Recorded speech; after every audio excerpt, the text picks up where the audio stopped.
बिस्मिल्लाहिर्रहमानिर्रहीम। अस्सलाम वालेकुम माय यूट्यूब फैमिली, कैसे हैं आप सब। उम्मीद करती हूँ आप सब ठीक होंगे और अल्लाह का शुक्र है मैं भी बिल्कुल ठीक ठाक हूँ। और जी ये सुबह का वक्त है और यहाँ पे हो रहा है जी नाश्ता लकड़ियों वाले चूल्हे पे। अच्छा फ्रेंड्स, ये देखें माशाल्लाह से ये साथ ही ना एक बेरी का दरख्त उगा हुआ है और ये देखें बूर देखें और बड़ा ही प्यारा लग रहा है। जहाँ पे ये लोग कुकिंग करते हैं ना, ये बिल्कुल उसके ऊपर है। ये कितने बेर लगे हुए हैं इसके ऊपर माशाल्लाह। जब ये लोग कुकिंग करेंगे ना तो ऊपर से तोड़ के खाएंगे भी सही।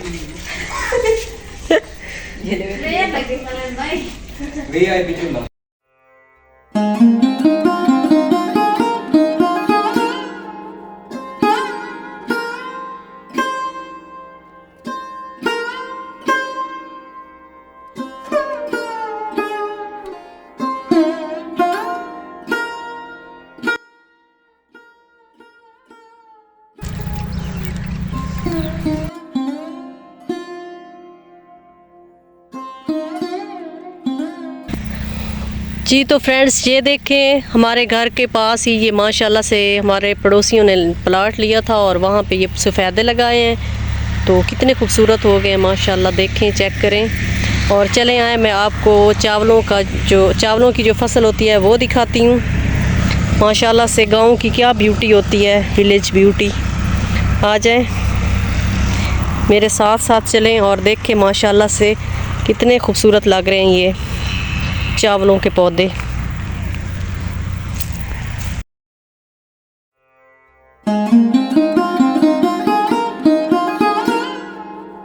ये देखें माशाल्लाह, अब ये बिल्कुल रेडी होने वाले हैं। ये देखें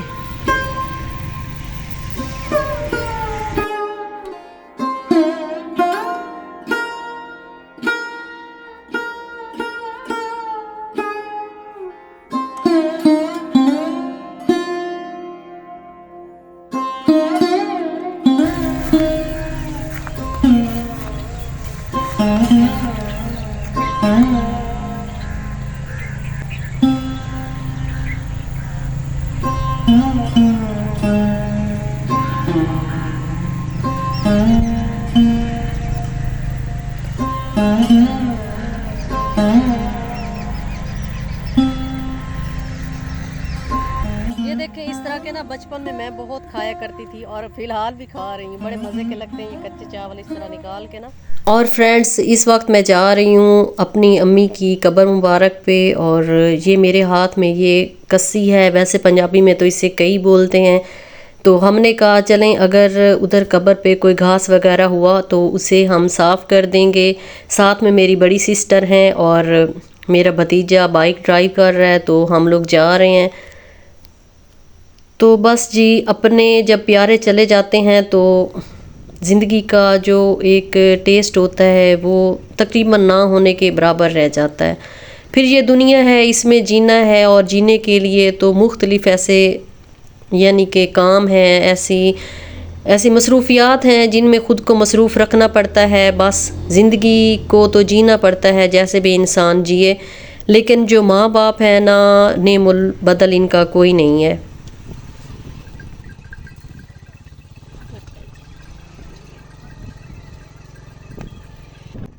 माँ बाप में से कोई एक भी चला जाए ना तो उसकी जो कमी है वो शिद्दत से महसूस होती है।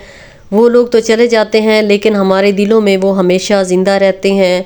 ना तो हम उन्हें कभी भुला सकते हैं और ना ही ये हमारे बस में होता है उनको भुलाना। मैंने तो बहुत अपनी ज़िंदगी में बूढ़ों को भी देखा है माँ बाप के लिए इस तरह ज़ारों कतार रोते हुए।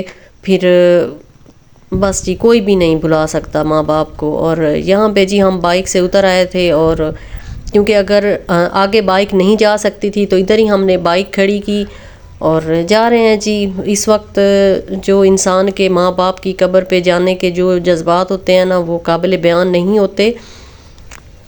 तो जी जाएंगे, अपनी माँ से कुछ बातें करेंगे और दुआएं खैर मांगेंगे उनकी भलाई के लिए। अब तो हम उनके लिए कुछ नहीं कर सकते। ज़िंदगी में ही इंसान कुछ कर ले तो वही बेस्ट होता है और मरने के बाद भी ये उनके लिए बेहतरीन एक तोहफ़ा है कि हम उनकी कब्रों पे जाएं और वहाँ पे जाके तिलावत करें कुरान मजीद की और उनके लिए यही बेस्ट होता है और हमें करना भी चाहिए। वैसे तो कहते हैं कि औरतों को कब्रिस्तान में नहीं जाना चाहिए, लेकिन मेरा पॉइंट ऑफ व्यू थोड़ा डिफरेंट है। और हदीस भी है कि नहीं जाना चाहिए, लेकिन इबरत के लिए हमें जाना चाहिए, रश में नहीं जाना चाहिए औरतों को। तो वैसे तो कब्रिस्तान में जाके इंसान को बहुत इबरत हासिल होती है। तो जी यहाँ पे मैं सबसे पहले फातिहा पढ़ रही हूँ। यहाँ पे जी मेरा एक भाई की डेथ हुई थी, सबसे बड़े भाई की, जिनका ये बेटा मेरे साथ है।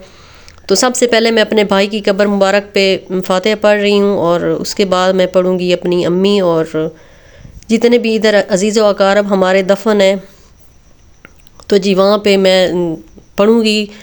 तो यहाँ पे जी मैंने ना बहुत से लोगों को देखा है कि हमारे कितने ही प्यारे हों, तो वो अगर फौत हो जाए ना, तो हमारे जो ज़िंदा लोग होते हैं, हम जैसे होते हैं, वो उन्हें भूल जाते हैं। हालांकि हम ये बात भूल जाते हैं कि ये ही वो हसीन व जमील चेहरे हैं जो हमसे भी ज़्यादा खूबसूरत होते थे किसी दौर में, जो आज खाक में खाक हुए पड़े हैं। तो इस चीज़ का ना मुझे बहुत दिली दुख होता है कि हम लोग कब्रों पे नहीं जाते। हमें जाना चाहिए। वही लोग हैं जो हमारे साथ हंसते खेलते थे, हमारे साथ खाते पीते थे, आज हम कैसे उनको भूल गए हैं, आज हमने उनकी कब्रों को कैसे वीरान कर दिया है। तो जी मैं तो यही कहूँगी, अगर कोई मेरा बहन भाई सुन रहा है जिसके दिल पे मेरी थोड़ी बहुत बात लगी है, तो प्लीज़ आप लोग ज़रूर जाया करें। जितने भी अपने आपके अजीज़ व अकारब हैं इस दुनिया से गए हुए, आप उन्हें वैसे ही प्यार किया करें, वैसे ही याद किया करें जैसे ज़िंदा को करते थे, उनको मिलने जाया करते थे। और ऐसे ही जब वो चले जाते हैं तो उनको ज़रूर मिलने जाया करें, ताकि आप मुझसे ज़्यादा समझ रखते हैं। सॉरी, आपको भी पता ही होगा, मैं कोई इतनी बड़ी कोई आलिम नहीं हूँ जो आप लोगों को समझाऊं, लेकिन बस मैं आपको यही कहती हूँ कि ज़रूर जाना चाहिए। यहाँ पे जी मेरा भतीजा कर रहा है अपने वालिद साहब की कब्र को ऊपर से साफ़। ये घास वगैरह उगा हुआ था, तो बारिशों की वजह से ना इतना अरसा तो नहीं हुआ, लेकिन फिर भी ये थोड़ी सी कब्र नीची है, तो यहाँ से दूसरी कब्रों का जो पानी है वो आ जाता है, तो इसलिए यहाँ पे घास उग गई थी, तो वो साफ़ कर रहा है। और माशाल्लाह से ये देखें बिल्कुल अच्छे तरीके से उसने साफ़ कर लिया है। और ये पास ही दरबार है जहाँ पे ये मेरे अजीज़ व अकारब दफन है। तो माशाल्लाह से बड़ा प्यारा ये दरबार है और बहुत ही खूबसूरत इस दरबार की हिस्ट्री भी है। ज़ाहिरी बात है, जो मिज़ार होते हैं, जो दरबार होते हैं, वो ऐसे नहीं बन जाते।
बस जी फ्रेंड्स, इस वक्त हम जा रहे हैं बड़े ही बोझल दिल के साथ घर वापस।